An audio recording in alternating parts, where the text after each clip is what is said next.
Thiruvananthapuram corporation സെക്രട്ടറിയായിട്ട് ഇരിക്കുന്ന വ്യക്തി BJPയെ സഹായിക്കുന്നു എന്ന് മാത്രമല്ല നിയമവിരുദ്ധമായ നടപടിയും കൂടി സ്വീകരിക്കുകയാണ്. ഇനി കോർപ്പറേഷൻ സെക്രട്ടറിക്കെതിരായിട്ട് ഞങ്ങൾ സമരം ആരംഭിക്കേണ്ടി വരുമെന്നുള്ള കാര്യം സൂചിപ്പിക്കാൻ വേണ്ടി ആഗ്രഹിക്കുകയാണ്. അതായത് ഒരു കാപ്പ കേസിൽ പ്രതിക്ക് വേണ്ടി കൊലക്കേസടക്കമുള്ള നിരവധി കേസുകളിലെ പ്രതിക്ക് വേണ്ടി ഒരു നഗരഭരണം സ്തംഭിച്ചിരിക്കുകയാണ്.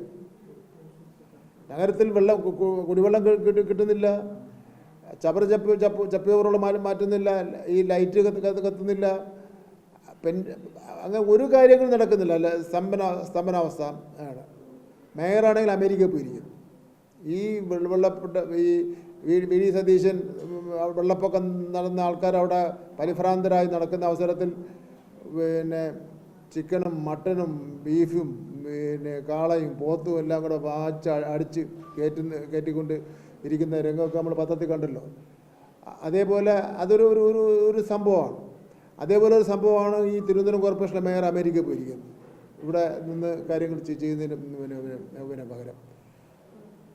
അപ്പോൾ യഥാർത്ഥത്തിൽ 18/7/2026 20/7/2026 2 ഉത്തരവുകൾ ഇറക്കി ആഭ്യന്തര വകുപ്പും ലോക്കൽ ബോഡീസ്. അത് രണ്ടും പിൻവലിച്ചുകൊണ്ട് മാത്രം കാര്യമില്ലല്ലോ. കോർപ്പറേഷൻ സെക്രട്ടറിയാണ് ഇനി നോട്ടീസ് കൊടുക്കേണ്ടത്. കോർപ്പറേഷൻ സെക്രട്ടറി നോട്ടീസ് കൊടുത്തിട്ടില്ല. കോർപ്പറേഷൻ സെക്രട്ടറി നോട്ടീസ് കൊടുക്കാത്തത് BJP RSSും UDFും തമ്മിലുണ്ടാക്കിയിട്ടുള്ള ഒത്തുതീർപ്പാണ്. അതിൽ ലീഗിന് എന്ത് കാര്യമെന്നാണ് എനിക്ക് മനസ്സിലാവാത്തത്. ലീഗിൻ്റെ കീഴിലാണല്ലോ തദ്ദേശ സ്വയംഭരണ വകുപ്പ് വന്നിരിക്കുന്നത്. അതുകൊണ്ട് എത്രയും പെട്ടെന്ന്, കാരണം 12/5 കൂടിയ യോഗത്തിൽ വന്നിട്ടില്ല, 29 കൂടി യോഗത്തിൽ വന്നിട്ടില്ല, 6-ാം മാസം 31/7 കൂടി യോഗത്തിൽ വന്നിട്ടില്ല. അങ്ങനെ ഒന്നുകിൽ 90 ദിവസം, അതല്ലെങ്കിൽ തുടർച്ചയായിട്ടുള്ള 3 കൗൺസിൽ യോഗം ഇതിൽ ഹാജരായില്ലെങ്കിൽ അടുത്ത ആക്ട് പറയുന്ന കോർപ്പറേഷൻ സെക്രട്ടറി നോട്ടീസ് കൊടുത്ത ശേഷം ഒരു പ്രൊസീഡിങ്സ് ഇറക്കി ആ പ്രൊസീഡിങ്സ് ഇലക്ഷൻ കമ്മീഷനെ കൂടെ കൊടുക്കുക എന്നുള്ളതാണ്. ഇനി കോർപ്പറേഷൻ സെക്രട്ടറി ഈ ഫയൽ തിരിമറി കാണിച്ചുകൊണ്ട് വെച്ചുകൊണ്ട് ഈ ആൾക്കാരെ മുഴുവൻ കേരളത്തിൻ്റെ രാഷ്ട്രീയ നേതാക്കന്മാരെയും ജനാധിപത്യ സംവിധാനത്തെ ആകെ തന്നെ കളിയാക്കുന്ന രൂപത്തിലുള്ള നിലപാട് സ്വീകരിച്ചാൽ കർശന നിലപാട് സ്വീകരിക്കുവാൻ ഇടതുപക്ഷം നിർബന്ധിക്കപ്പെടുമെന്നുള്ള കാര്യം കൂടി ഞാൻ സൂചിപ്പിക്കുകയാണ്. എത്രയും പെട്ടെന്ന് അയാളെ നിയമാനുസരണം അയോഗ്യനാണെന്ന് പ്രഖ്യാപിക്കുന്ന നടപടി സ്വീകരിക്കണം എന്നുള്ള കാര്യം കൂടി സൂചിപ്പിക്കുകയാണ്.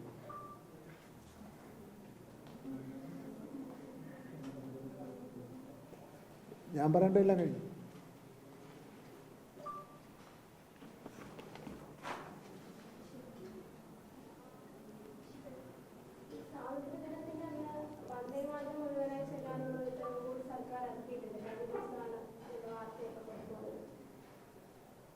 നമ്മൾ പാർലമെൻറ്റ് പാസ്സാക്കിയതിനെ തുടർന്ന് രാജ്യത്താകെ ചർച്ച ചെയ്തിട്ടുള്ള വിഷയമാണ്.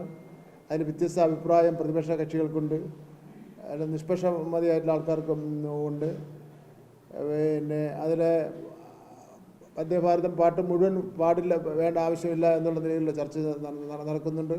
അതിനെപ്പറ്റിയൊന്നും ഒരു തീരുമാനം ആകാതിരുന്ന അവസരത്തിലാണ് ഇന്നിപ്പോൾ രാജാവിനേക്കാൾ വലിയ രാജഭക്തി കാണിച്ചുകൊണ്ട് ചീഫ് സെക്രട്ടറി ഒരു ഉത്തരവ് ഇറക്കിയിട്ടുള്ളത്.